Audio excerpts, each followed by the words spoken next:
We have breaking updates coming in of the compensation being announced by the government. Those who are affected in the New Delhi railway station stampede. 10 lakh compensation being announced for the families of the deceased and 2.5 lakh to those who are seriously injured and 1 lakh to those who suffered minor injuries. My colleagues Pradeep and Tetri are joining us on the broadcast with the details. Pradeep, the government making this announcement. In fact, before I come to you, let's go across to Tetri, who is joining us from the hospital.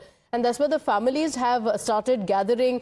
We're hearing several heartbreaking stories that continue to come in of how the people suffered, Tetri, the government announcing compensation for those who lost their lives.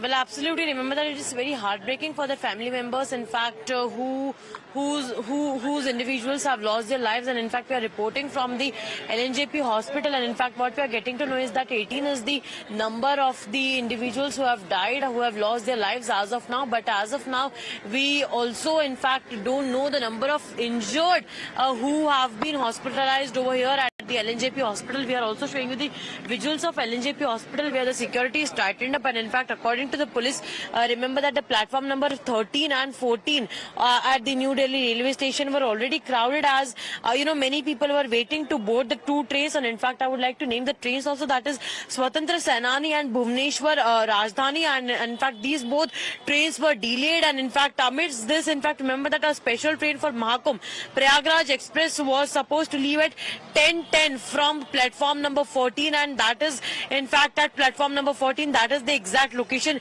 where this entire incident, this entire stampede took place, where approximately 18 people have lost their lives. And in fact, the relatives of the individuals who have lost their lives also, and in fact who are injured also, they have been coming over here at the LNJP hospital. In fact, yesterday we saw the former chief minister of Delhi, Atishi, also visited the LNJP hospital. Not just that, but also the LG of Delhi, VK Saxena, also visited over here. Now we'll have to see, that what the high-level committee that has been formed by the Union Railway Minister Ashwini Kumar investigates in this entire matter. We'll keep you showing you the visuals as to what is the